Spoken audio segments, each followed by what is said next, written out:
Cortando tua cabeça, não? Olá, eu sou Thales Faria, colunista do UOL, e hoje nós vamos entrevistar o deputado Roberto Jefferson, ex-deputado Roberto Jefferson, ex-líder do PTB e atualmente presidente nacional do partido. Roberto Jefferson tem uma trajetória extremamente conhecida na política e polêmica. Ele fez parte da chamada tropa de choque do Collor contra a turma que queria o impeachment dele. É considerado pelo Collor como um dos deputados que foi mais fiel a ele até o final. Depois participou do governo Lula, apoiou o governo Lula, depois denunciou o mensalão, rompeu com o PT. Depois de romper com o PT, denunciar o mensalão, passou o governo Dilma brigado, né? E teve o impeachment da Dilma. Depois ele apoiou o governo Michel Temer. A filha dele chegou a ser designada para o Ministério do Trabalho, representando o PTB, deu uma polêmica danada, acabou não assumindo. E agora o Roberto Jefferson entra em nova polêmica. Ele está dizendo que existe um golpe do presidente da Câmara, Rodrigo Maia, do presidente do Supremo, Dias Toffoli, e do presidente do Senado, Davi Alcolumbre, contra o presidente da República, Jair Bolsonaro. Um pouco na contramão do que dizem vários políticos que estão dizendo que o Bolsonaro é que está tentando um golpe. No meio disso, o Roberto Jefferson se tornou uma figura extremamente elogiada pelos bolsonaristas, enquanto o Sérgio Moro, que era uma figura elogiada, agora passou a ser criticado. Deputado, aqui o senhor explica hoje essa sua proximidade com Jair Bolsonaro. Sempre foi assim? Não. Ele foi meu liderado na Câmara. Eu era o líder do PTB, você convivia bem conosco lá, como jornalista que é cobrindo a Câmara dos Deputados. O Bolsonaro era liderado meu na bancada do PTB, mas depois ele deixou o partido e foi para o PP. Mas o que eu posso dizer do Bolsonaro é que é um homem correto, sério, simples, é um homem simples, e eu não estou próximo a ele. Eu fiquei assim indignado, muito indignado, Otávio, de vê-lo apanhar do jeito covarde que ele vem apanhando e sem vozes a defendê-lo. Me parece que a nossa turma, seguindo aí esse marketing que tem feito aí o globalismo de apassivamento dos homens, a turma perdeu a coragem, está todo mundo apassivado. Ninguém bota o peito, ninguém defende o presidente da República. E eu me senti compelido, me senti obrigado a defender o presidente Bolsonaro e seu governo, sem nenhuma proximidade. Volto a repetir, Thales. Eu não me encontro com o Bolsonaro, deve ter uns 2 anos e meio. A última vez que eu me encontrei com ele foi na fila de embarque, nós estávamos indo para Belém para assistir o Círio de Nazaré. Ao Círio de Nazaré. Nós estávamos indo para Belém assistir ao Círio de Nazaré. Tem uns 2 anos, no aeroporto. Depois disso, nunca mais estive pessoalmente com o presidente Bolsonaro, nem falei com ele ao telefone. Agora, o Palácio, o pessoal em torno do Bolsonaro, auxiliares, todos falam que o senhor hoje é uma figura queridíssima por eles. E o Bolsonaro próprio está procurando uma recomposição no Congresso, procurando os partidos de centro, inclusive o seu partido, o PTB. Não? O PTB... Não, pode falar. O Bolsonaro é meu amigo pessoal. Guardamos isso do passado. Mas eu ainda não fui procurado por ninguém do Palácio, não, Thales. Ainda não recebi nenhuma ligação, nenhum telefonema no sentido de conversar. Sei. Mas o senhor apoia o governo? O seu partido apoia o governo? Tem apoiado. O PTB tem apoiado o governo na Câmara dos Deputados. E o senhor é a favor dessa recomposição em torno do centro, do centrão, que se chama centrão no Congresso? O presidente vai ter que ter cuidado com isso, Thales. Muito cuidado. Ele vai ter que escrever, vai sentar com o PP do Valdemar, com o PP, com o partido do Valdemar. Ele tem que escrever Valdemar, no eu acho que é o papel. PL, né? É o Valdemar é o PR. PR ou PL? PL. PR é É o dos. partido da Igreja É o da Universal. igreja. É. PL é o do Valdemar. E o PP é do Ciro Nogueira. Do Ciro Nogueira. Então, vamos dizer, o PP do Ciro Nogueira. Ele tem que sentar com a porta aberta, com a imprensa olhando, e escrever quais são as bases que o PP deseja apoiar. Ele quer participar do governo em que ministério e o que ele tem de proposta para executar no governo. Isso tem que ser claro, não pode ser naquela fase antiga de governo de coalizão. Toma lá da cá. Tem que ser uma proposta de governo clara para que todo mundo possa sentar à mesa e executar uma política com a regência do presidente Bolsonaro. Tem que ser à luz do dia, não pode ser conversa de coxia nem de pé de escada. Mas o senhor falou anotar lá, quer participar do governo, em que ministério. O senhor acha que ele tem que colocar esses partidos nos ministérios? Se ele está querendo conversar, ele deve estar querendo abrir. Porque até agora o presidente Bolsonaro fez um governo técnico. Ele tem técnicos do mais alto coturno e do mais alto escalão. Mas ele não está fazendo um governo político. Ele não deu a nenhum partido político a oportunidade de participar do seu governo.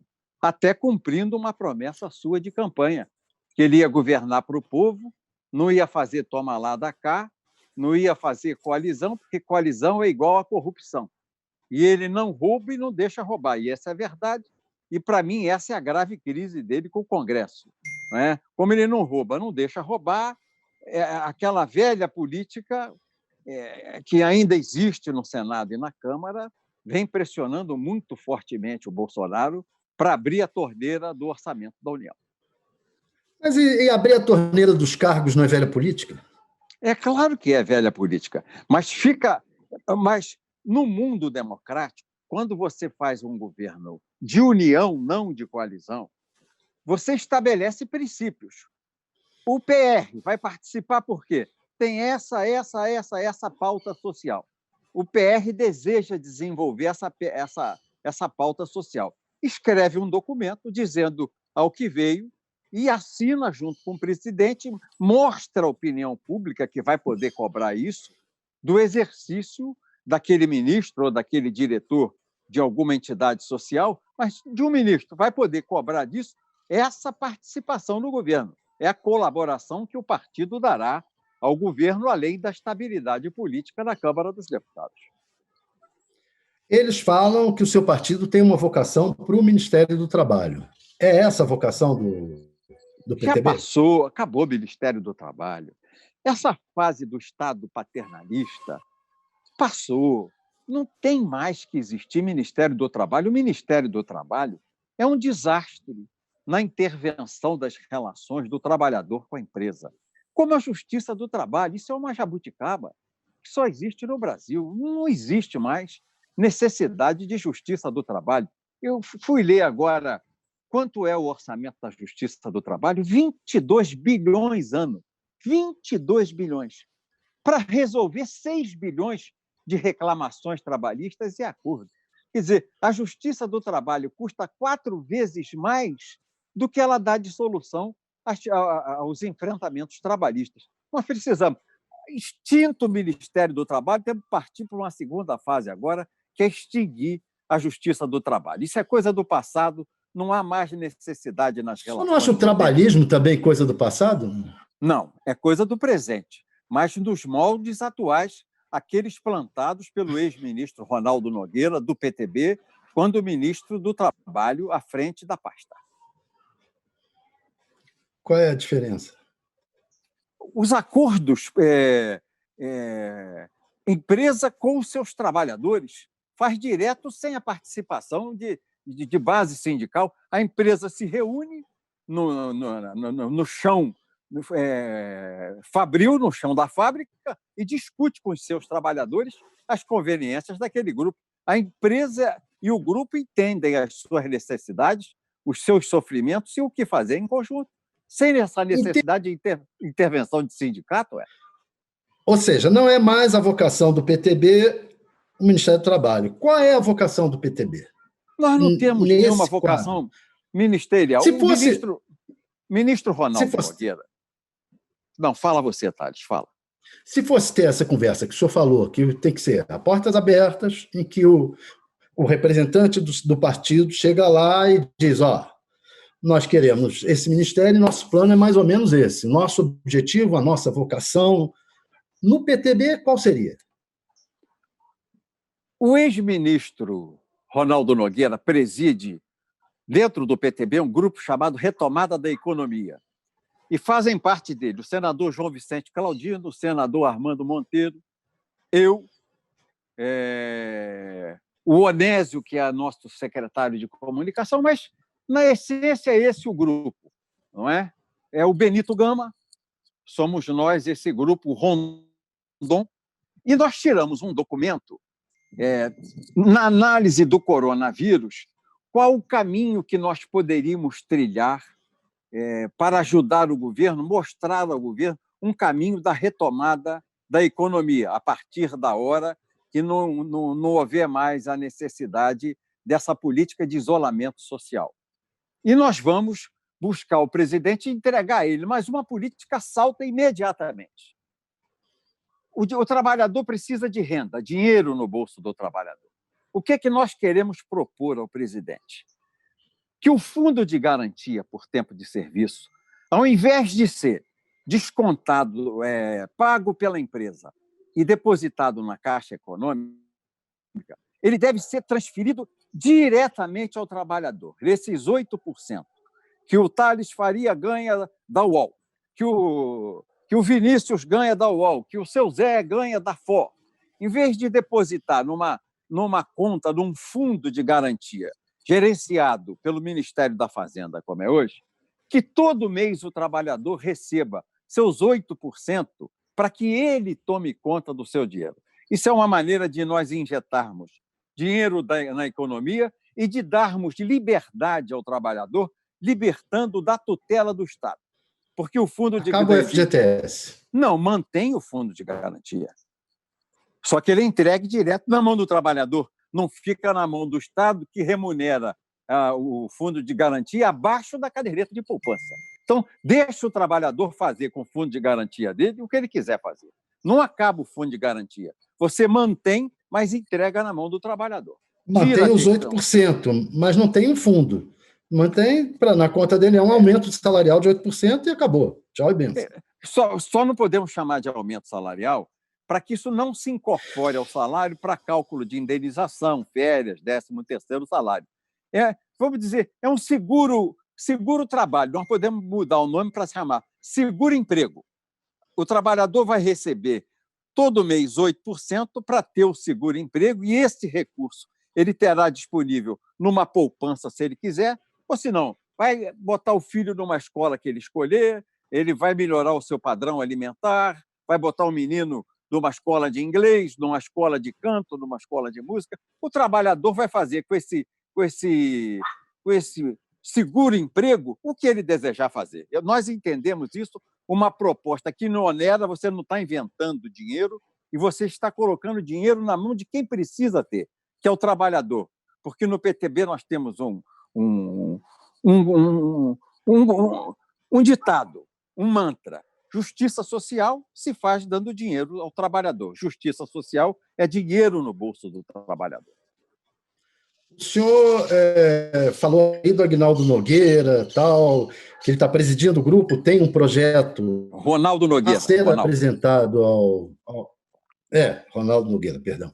Um projeto a ser apresentado ao presidente Bolsonaro.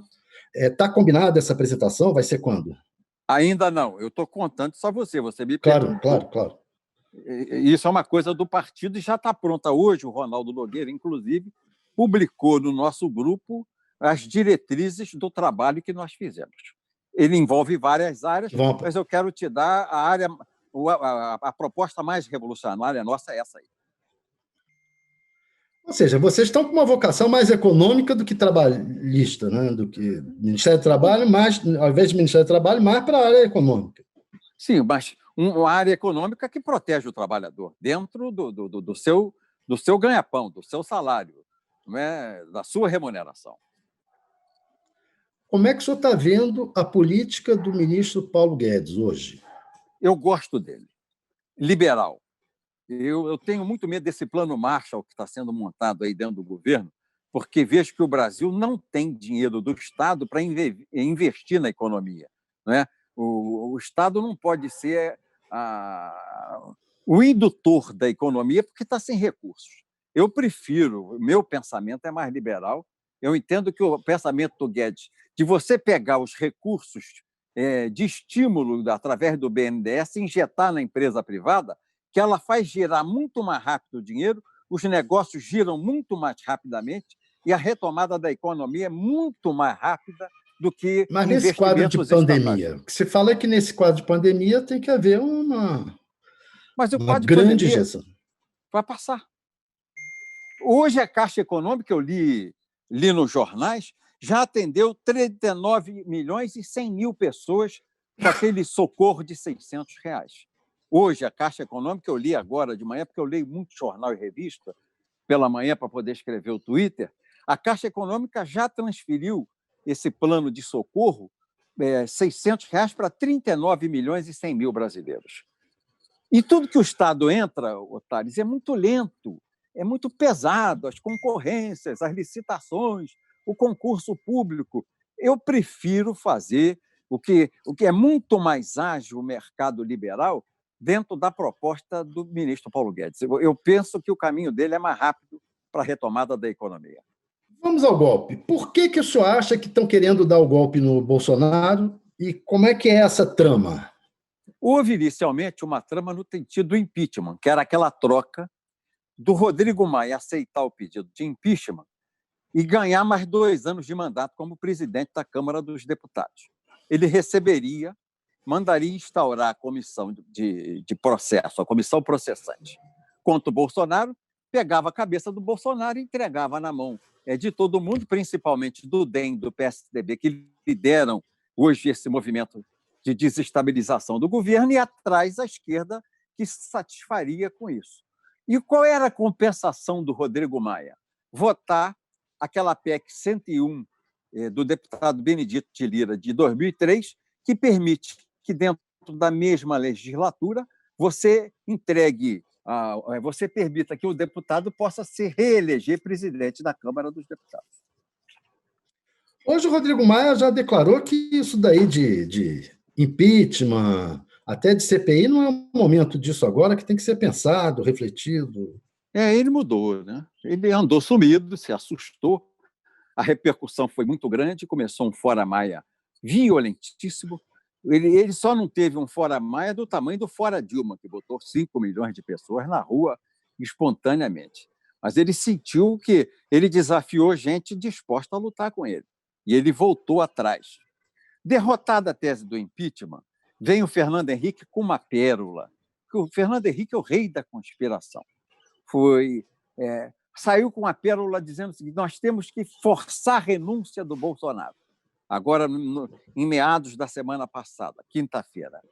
Tese a qual já aderiu aquela menina, Janaína, lá de São Paulo, e já aderiu Dória.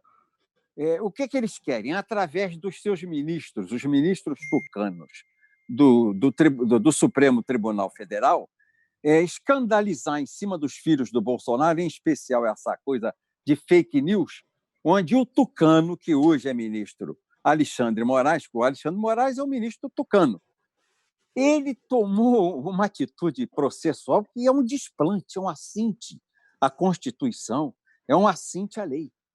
Ele, ministro, quando o Moro foi exonerado e o diretor-geral da Polícia Federal foi exonerado, ele, num despacho, disse que os delegados que investigam a fake news não podem ser removidos do processo. Quer dizer, ele criou, por um despacho dele de ministro do Supremo, a inamovibilidade para 2 delegados de polícia. Essa garantia constitucional que tem o juiz, que tem o promotor, ele é inamovível, o salário é irredutível e ele tem vitaliciedade. Ele criou para os delegados de polícia, sem ouvir o Congresso Nacional, dentro de um processo que ele tem em mãos como relator. Quer dizer, está ficando uma piada a intervenção do Supremo na gestão do Executivo Nacional. O ministro Tucano, o Alexandre Moraes, afrontou o ordenamento jurídico nacional quando tomou essa determinação, legislando estabilidade e inamovibilidade a 2 delegados de polícia dentro de um processo que faz parte da orquestração para desmoralizar o filho do Bolsonaro e forçá-lo no isolamento a uma renúncia.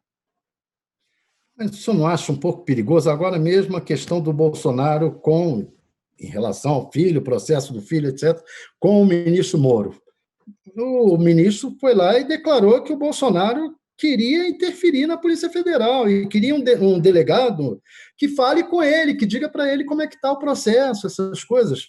O senhor não acha que isso daí é O Moro tem que provar. problema? O Moro tem que provar isso, porque ele não provou. Ele falou, mas não provou.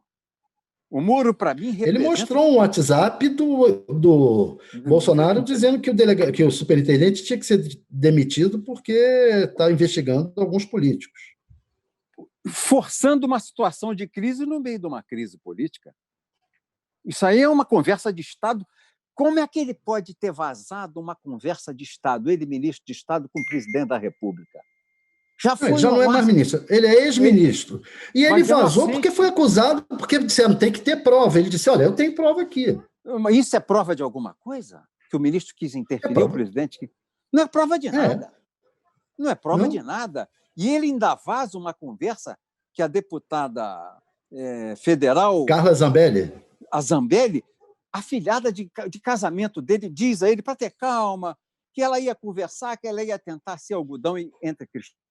Ele vaza a conversa também, como vazou contra a Constituição e contra a lei a conversa da Dilma com o Lula lá no passado, quando a Dilma queria fazer do Lula ministro para dar a ele garantias constitucionais de foro privilegiado. Ele vazou ilegalmente a conversa.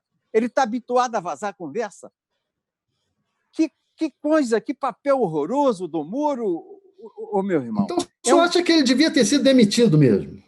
Tinha que ser demitido. Eu não o convidaria. Eu me recordo, Otávio, uma vez numa conversa com o governador Brizola, quando o PTB apoiou o governador Brizola e nós apoiamos o Ciro a presidente, era PPS, PTB, PDT. O candidato era o Ciro Gomes e o candidato a vice era o Paulinho da Força, que na época era do PTB. E nós tivemos uma conversa na casa do governador Brizola, na Avenida Atlântica, no Rio de Janeiro, que nós éramos o conselho político. E aí o Roberto Freire saiu com o nome de um medalhão, com um currículo espetacular, Harvard e MIT. O cara tinha um currículo maravilhoso. Aí o governador Brizola parou e disse assim: Jefferson, esses que têm esses currículos e biografia inatável são os mais desleais homens que você pode contar na vida pública. O compromisso deles não é com o governo, com o grupo ou com o chefe do governo. Eles têm compromisso com o ego, eles têm compromisso com a biografia. Eles não podem compor governo porque eles esfaqueiam o governo pelas portas. Eu me recordei do governador Brizola, do falecido governador Brizola, e que Deus o tenha num bom lugar, com essa atitude que tomou o Moro, dono de uma excepcional biografia. Mas, para mim, personagem do Mário de Andrade, no seu livro Macunaíma, o herói sem caráter, apunhala pelas costas. É o Macunaíma. E ele só acha que ele esfaqueou o Jair Bolsonaro pelas costas. Para mim, o tweet melhor do dia do que ele pediu demissão foi feito pelo Alexandre Garcia, quando o Alexandre Garcia olha o céu e diz assim: Meu Deus, que céu azul, que céu maravilhoso. E hoje eu tenho assim a alegria de saber que o criminoso Adélio esfaqueou o presidente Bolsonaro no peito, diferentemente do Moro, que esfaqueou nas costas. Deus me livre de um homem desse. Deus me livre de um homem desse. Agora, e qual o motivo disso? É só ego? O senhor O acha ego que é só lei ego? dele, ego e a lei dele ser tucano. Tem esse projeto tucano que o Fernando Henrique vem tocando lá de São Paulo. O senhor acha que ele é candidato à presidência? Ele é tucano, ele não processou um tucano, ele só meteu o cacete na turma do PT. Há quase 4 décadas, nós temos uma polarização PT-PSDB, e o DEM sempre no papel acessório de vice do PSDB. O PSDB sabe que os votos dele migraram para o Bolsonaro.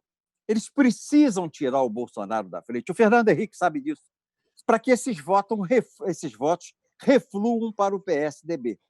Então, o que há? Há uma conspiração tucana, demista, para derrubar o Bolsonaro, para que eles tenham um candidato liberal, assim, um liberal mais moderno, com matizes de esquerda, com matizes de direita, que possa substituir o Bolsonaro e reconquistar essa luta que durou 4 décadas no Brasil, PT versus PSDB. O PSDB está fora do jogo. Se empichar, se caçar o mandato do Bolsonaro, vem o general Mourão. O general Mourão, ele não tem o carisma do Bolsonaro. Ele não tem esse impacto social, de mídia que tem o Bolsonaro. Esse grupo que votou no Bolsonaro, você veja, no Rio Grande do Sul, aquele governador Eduardo, ele fez PSDB, Bolsonaro, ele, Bolsonaro. O Dória fez o Bolsodória. Onde havia candidatura tucana, repare só, eles se uniram ao Bolsonaro para ter os votos do eleitor do Bolsonaro, que é o eleitor dele. Então, de que maneira o PSDB pode voltar a reinar? Tirando o Bolsonaro da frente. E essa é uma articulação feita a partir de São Paulo, através do Fernando Henrique, através do Dória, do ministro Alexandre Moraes, o Moro, que é tucano lá de Curitiba. Há um grande concerto de forças para devolver ao PSDB o comando da política nacional. Eu não me disse se o Moro é candidato. O senhor acha que o Moro é candidato ou não? Eu creio que ele será candidato. Porque se você me perguntar se eu dou a ele um emprego de auxiliar de escritório, eu não quero. Porque eu não posso confiar num homem desse. Ele não arruma emprego em lugar nenhum. Porque sabendo que a qualquer momento, em nome da biografia, ele conta a história dos defeitos da pessoa. Porque perfeito, meu amigo, só no céu. Só Jesus. Ele não tem problema porque os amigos dele são os anjos. Então, Deus e Jesus Cristo não tem problema, porque eles convivem no mundo celestial. Mas nós, aqui na Terra, temos os nossos problemas e os nossos amigos têm problema também. Mas, pelo que o senhor está dizendo, ele sai levando uma parcela do eleitorado do Bolsonaro. Ele enfraqueceu bem o Bolsonaro. As pesquisas mostram que o Bolsonaro está com 30% inarredável. Eu quero ver se o Fernando Henrique, se o Temer, se o Lula, se ele, Moro, resistiam a essa campanha que eu nunca assisti, Thales. Eu fui deputado 24 anos, estou na política há 40. Eu nunca vi um linchamento, um espancamento igual recebe o Bolsonaro todo dia. Você abre de manhã cedo, liga a rádio, Band News, Globo News, pau no Bolsonaro. Você lê o jornal, Folha, Globo, Estadão, Veja, pau no Bolsonaro. Você liga os jornais na hora do almoço, pau no Bolsonaro. Você liga as rádios de tarde, pau no Bolsonaro. Você vai ver o Jornal do Coveiro, o Jornal Nacional, a voz do além do William Bonner, a morte está perto de nós. Você vai ouvir aquela voz do além, pau no Bolsonaro. E o Bolsonaro mantém 35% e que não cai de jeito nenhum de lealdade a ele. É muita força. Já quando passar essa crise da pandemia, o Bolsonaro volta para 50%. Você não tenha dúvida disso. E o Bolsonaro, Thales, não apanha por erros que possa ter. Apanha por suas virtudes. O que vão dizer do Bolsonaro? Não, o Bolsonaro ele fez o mensalão, ele está dando dinheiro lá na Câmara dos Deputados para ter uma base parlamentar. É mentira que quem fez isso foi o Lula, não é o Bolsonaro. Não, o Bolsonaro fez o Petrolão, quebrou a Petrobras porque deu uma mas diretoria... está se falando de dar cargos. Está se falando de dar cargos para conseguir Isso é para apoio. frente. Isso é para frente. Para frente. Aí nós podemos voltar a falar. Estou dizendo o para trás-mente e o presentemente. Ele apanha sem ter feito o Petrolão, sem ter feito o mensalão e sem ter feito a Lava Jato, que foi outro escândalo dos partidos políticos com os maiores empreiteiros do Brasil. O Bolsonaro apanha porque não rouba e não deixa roubar. Ele apanha porque... Mas esse negócio da rachadinha do filho não é esquisita?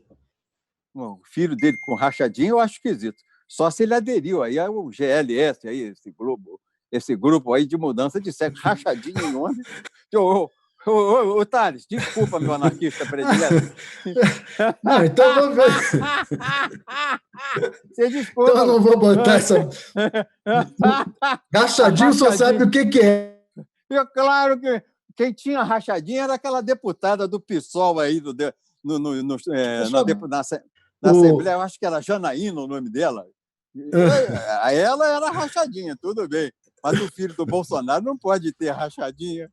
Ai, ai. Essa denúncia de que ele ficou com parte dos salários dos deputados. Essas investigações todas e que estão dando essa confusão toda. O Bolsonaro quer a informação da Polícia Federal. Isso não é um problema, não é sério isso? O Bolsonaro quer. Quem disse isso foi o Moro, que ainda não provou o que disse. Eu quero ver o Moro provar isso. E o Procurador-Geral da República, ele pede a investigação criminal dessas palavras tido como denunciadoras feitas pelo Moro, mas quer saber também se não houve denunciação caluniosa. Se houve denunciação caluniosa por parte do Moro, ele tem que pagar. Ele tem que aprender a respeitar a lei. Ele é ex-juiz, aplicava a lei do modo dele. Mas ele não está isento de respeitar a lei. Essa coisa do Aras pode se voltar contra o Moro. Sim. Essa denúncia do Aras ela tem duas pontas. É claro que ela tem. É uma faca de dois gumes. Ela pode cortar tanto o Bolsonaro como pode cortar a língua do Moro. Isso já está lá colocado, né? Que ele vai ter que estar colocado na possibilidade de denúncia. E aí Isso é advogado. Eu quero me vazar. Eu vi umas 3 ou 4 agora na internet, estudando um pouquinho o seu Moro. Eu vi umas 3 ou 4 entrevistas dele que ele diz que o presidente da República nunca interveio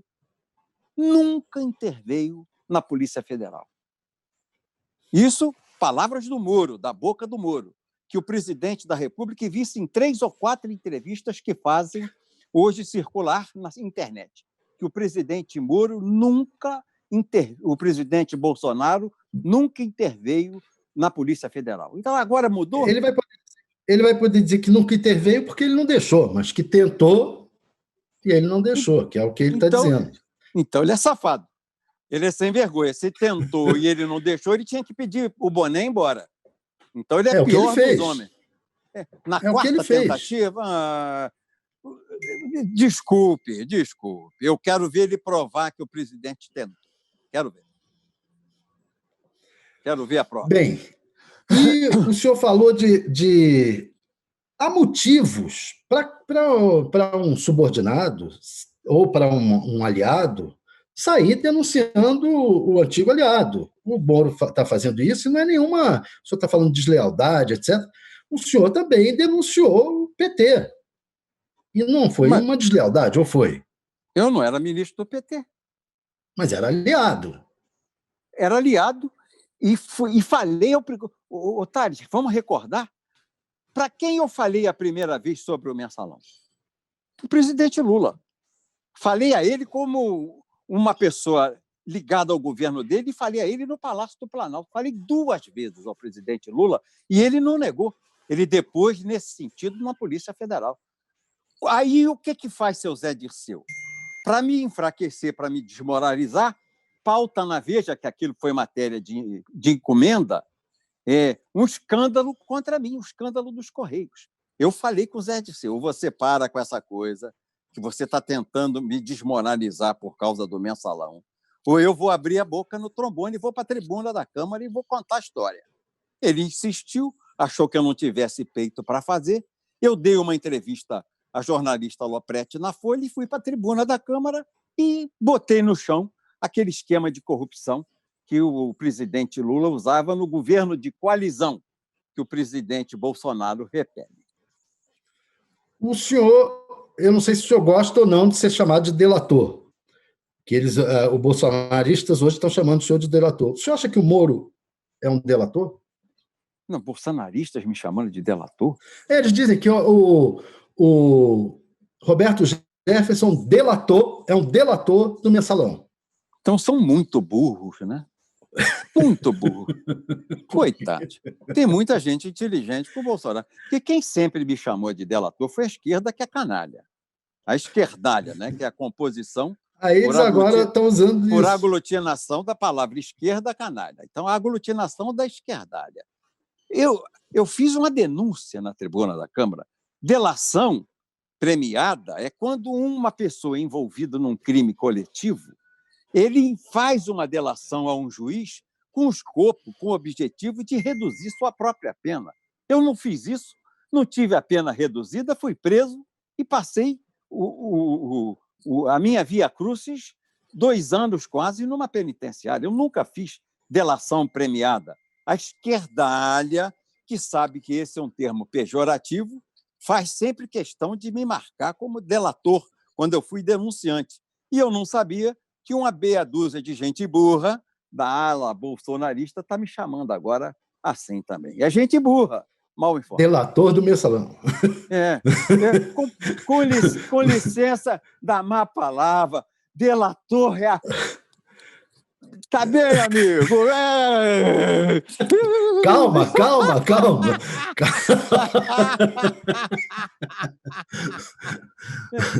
E o senhor acha que o Moro é um delator? Foi um delator. Mas só que não tem crime do presidente para ele dividir. Ele não é delator porque não tem crime do presidente, não tem crime dele. Não é um delator. Ele é um traidor. Ele é um quinta coluna, ele é um traidor, não é um delator. Não tem crime, então sem crime não tem delação. Ele é traidor mesmo. Ele é o Macunaíma, o nosso herói sem caráter.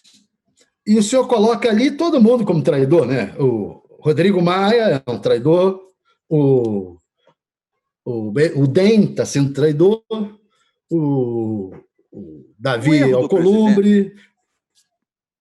Eles foram eleitos com o apoio do presidente. Foi o maior erro do Onyx Lorenzoni dar os 2 pulmões, o direito e o esquerdo da casa, do Congresso, o Senado e a Câmara, para o DEM.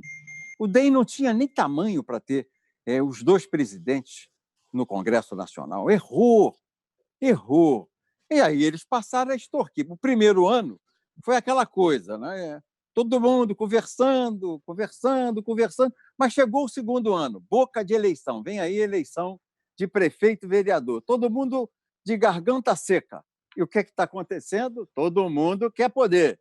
Poder para quê? Para fazer caixa 2 e garantir a eleição. Aí o DEM já subiu na mesa, se juntou ao PSDB para tentar desestabilizar o governo do presidente Bolsonaro. O Rodrigo fez uma coisa do pior gabarito, que foi liberar esses quase 200 bilhões, que é verba de custeio, que ele chama de verba de emergência, contrariando o ministro Paulo Guedes da Fazenda para prefeitos e governadores.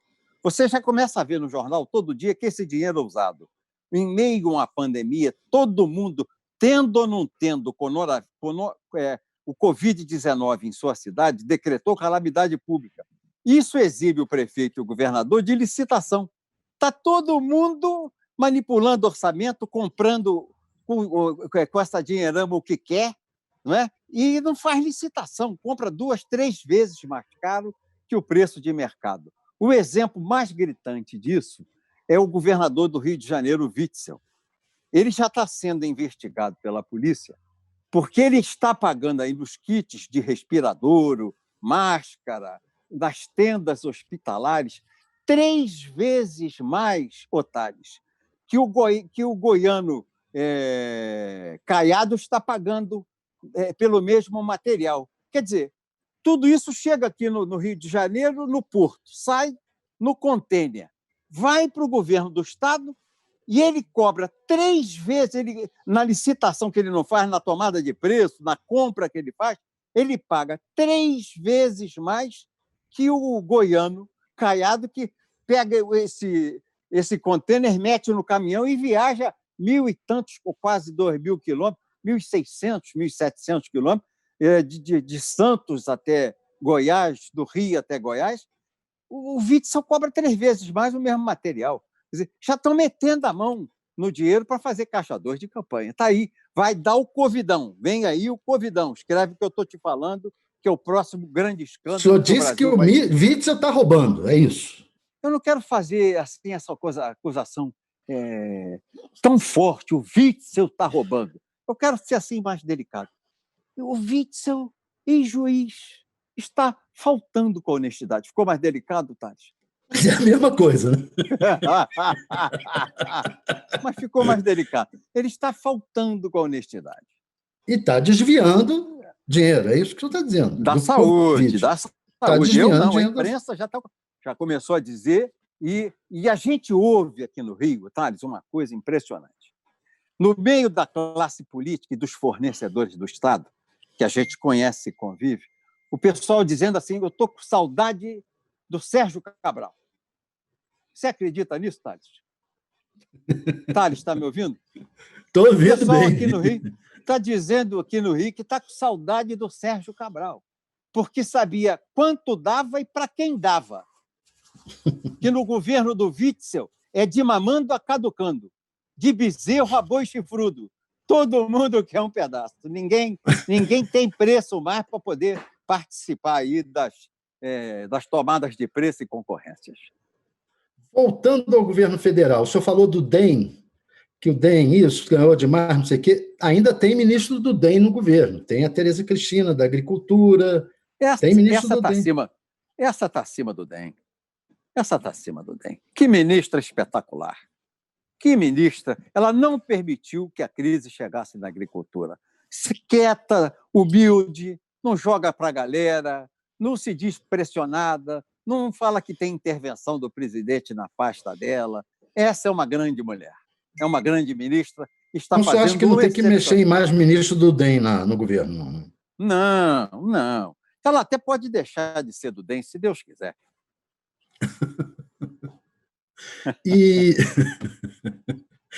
E o PTB está disposto a entrar no governo formalmente? Nós não fomos chamados para isso. Eu, pessoalmente, não quero, porque vai me tirar a liberdade de poder fazer o que eu estou fazendo aqui, de ficar de fora ajudando ao presidente, enfrentando as lutas ao lado dele. Então, eu não quero. Mas se ele oferecer abertamente ao PTB a participação com objetivos claros, com a porta aberta, com a imprensa filmando, gravando o que são os compromissos para o povo poder cobrar, eu não tenho problema que o PTB participe do governo dele. Eu, Roberto Jefferson, não quero participar. Perfeito. Olha, nós temos aqui, depois dessa entrevista, vai haver... Não está conseguindo assistir. Thales, eu estou recebendo muita ligação aqui, está me dizendo a Ana, minha mulher, que não está conseguindo assistir. Está vendo algum problema aí na retransmissão? Eu não estou sabendo de nenhum problema. Eu acho que teve... Então, é para falar com a técnica, que o pessoal está reclamando, ligando para mim, que não está nos vendo. Não está nos vendo. Certo. Fala aí com a turma da técnica. Eu vou avisar. Sorte que nós estamos chegando ao final. Agora está marcado para as 5 horas a entrevista do Freixo com o Leonardo Sakamoto, que vai... Que pena! a propor hoje um debate entre mim e o Freixo, né? Eu estava doido para pegar o seu Freixo. Por quê? Esse- Por que, Seu que o Freixo. senhor quer pegar do Freixo? Ele é a voz do caos. Sempre ele fala do caos. Eu queria discutir um bocadinho com o seu Freixo, o perseguido, o ameaçado, o comunista radical, o dono dos direitos humanos, o colega dos todos os presos e traficantes do Rio de Janeiro são ligados ao PSOL, o partido dele. Que pena que eu não peguei o seu Freixo para poder debater com ele. Vê se depois você marca um debate entre nós aqui na UOL. Eu teria o maior prazer de me defrontar, de me confrontar com o seu Freixo. Ô, seu Freixo, eu queria tanto estar com o senhor de frente, seu Freixo. Tá certo. Então, olha, deputado, a liturgia manda chamar pelo cargo público de maior votação Presidente que a pessoa do PTB. teve, no seu caso, deputado. Não, presidente Ou do presidente do PTB, né? Mas você Presidente, meu velho então. amigo, Roberto Jefferson, vamos lá. Você me chama de Roberto. Quantas vezes, Thales, eu me lembro uma vez que eu fui absolvido numa acusação de ter levado vantagem na CPI dos anões. Você lembra disso? Você se lembra disso? Uma conversa que nós tivemos, nós dois, que me absolveram por unanimidade, que eu sofri muito aquela acusação, aquilo me fez passar maus momentos. E você disse assim, Roberto, você sempre foi um cara divertido, amigo, você sempre foi um gozador. Você bateu nas minhas costas e disse assim, você agora vai poder roubar 10 anos que você tem habeas corpus que essa CPI te deu. Você lembra disso, Otávio? Sinceramente, eu não lembro. Então você é um abuso amigo. dizer um negócio desse. Mais disso. Você pode me chamar de Roberto, você é uma pessoa que eu leio toda manhã, gosto muito da sua crítica, da sua análise política, e foi um prazer ter sido entrevistado por você. Um prazer. Eu que agradeço ao senhor, foi um prazer, e como sempre, as suas entrevistas são muito interessantes e elucidativas também. Obrigado, meu amigo. Um fraterno abraço. Um grande abraço. Fiquem com a entrevista agora do Freixo, grande amigo do Roberto Jefferson, com o Leonardo Sakamoto, e depois os dois se pegam lá no Rio. Um abraço. Abraço, querido. Amor.